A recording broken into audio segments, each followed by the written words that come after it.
Today, I want to talk to you about 5 things I wish I had known sooner. I have been a full-time artist for the last 15 years, and about 20 years ago, I moved from a small town in Texas to Nashville, Tennessee to pursue doing creative work for a living, and there are 5 things I wish I had known way sooner. I wish someone had told me these things because it would have saved me a lot of heartache, a lot of confusion, and probably saved me a lot of wasted time. And so, I want to share these with you to hopefully save you all of those things. Let's get into it. The first one is really basic and really simple. It's that you need to have a goal. Not some kind of vague idea, some kind of vague dream. Dreams are great. Dreams are where you start. But then we need to turn that into a tangible goal. I like to think of sports a lot, not because I play sports, because I don't. Never played sports. But it is helpful when you think about goals because in most sports, you're trying to get a ball into the net. And when I think about goals, I just think, what ball am I trying to get into the net?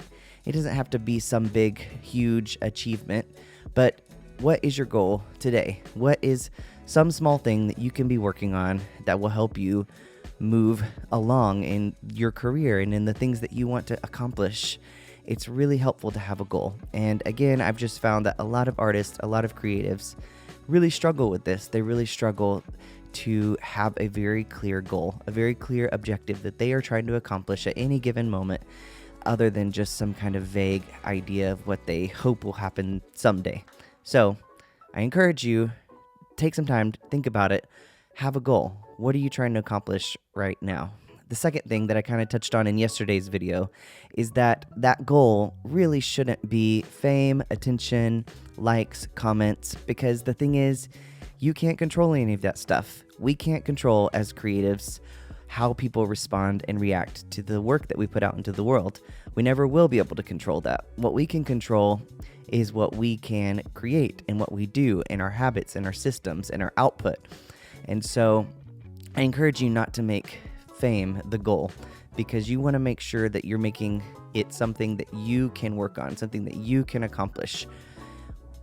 Again, in the sports example, if the goal is to try to get the ball into the net, there are things you can work on to improve your likelihood that you will get the ball into the net.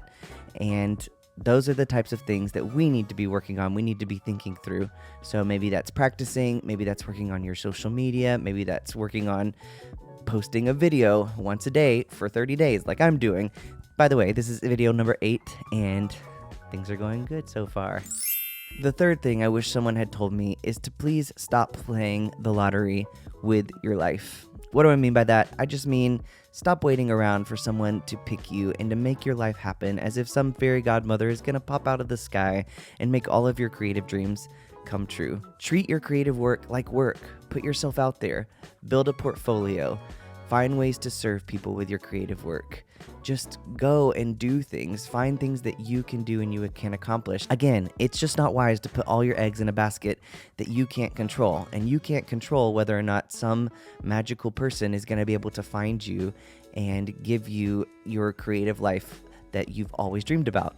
So the best thing for you to do is just to go out there and do the work. Treat your creative work like work, and you're much more likely to get where you want to go. The fourth thing that I wish someone had told me, and this is a big one, is that there is a difference between disappointing and determining.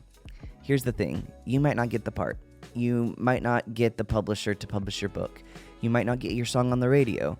You might not get that photography contract that you were really hoping to get.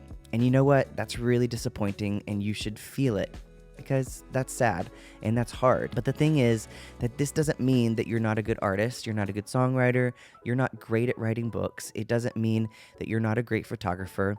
It just means that you didn't get this one thing, and that's disappointing. But it doesn't determine anything about who you are as a creative, and it doesn't determine anything about what you could accomplish in the future. So just be careful not to let one thing determine your whole creative life and your whole creative potential. Feel disappointed, but go ahead, get back up, go pursue the next opportunity, because you never know which opportunity just might lead to your next big win. And if we let our disappointments determine things about us, then we're on the way to feeling a lot of disillusionment and bitterness and carrying that with us. And no one can be their best selves or do their best creative work when they're carrying around disillusionment and bitterness.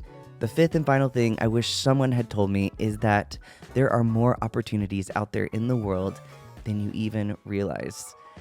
Listen, pursuing one particular opportunity, having a vision for what you want your life to be is great. But the thing is that it's likely that as you pursue this one particular thing that you're going after, all of these other opportunities are going to pop up along the way. And what I have found to be true is that a lot of these opportunities that I call sideways opportunities I wasn't looking for as I was on my way, pursuing my dream, pursuing the opportunities I knew about, all of a sudden some really great opportunities came in at the side. And so I just want you to be encouraged that you should move forward in your creative dream. Go ahead and pursue and chase after the thing that is in your heart to do. But also just know that one of the reasons why you should do that is not because you're for sure going to reach your ultimate creative dream right now, but because you're going to begin to see that the world opens up to you and that there are a lot of other great opportunities. And as these opportunities pop up, your creative dreams and your creative desires may change and may shift. And you might find that actually what you really would love to do is to do the things that come in sideways. Or they also could just be an added bonus, something that you didn't see coming, that you're still pursuing this one creative vision that you have, but you also just so happen to get these other opportunities. Maybe some side opportunities that are really cool are helping pay the bills or helping you fund the real creative dream that you have. I just want you to know that there in this world are so many things that you can do with creative work. In each field and each area of creative work, there's just so many more ways to make income, to support yourself, to grow as a creative person than you probably even realize. And that's really good news. So you should continue, press forward, but just keep an eye out for opportunities that you didn't expect. Those are the 5 things that I wish someone had told me earlier. Hopefully it's helpful to you to hear those things and you'll really take them to heart. And you're encouraged to press into your creative work because now you know these 5 things. That's all I have for this video. In tomorrow's video, I'm going to be talking about how the gospel of Jesus Christ makes me a much better creator. Actually, probably makes me the best creator that I can be. I can't wait to talk to you about that and share that with you tomorrow in video 9 of 30. Okay, I'll see you there.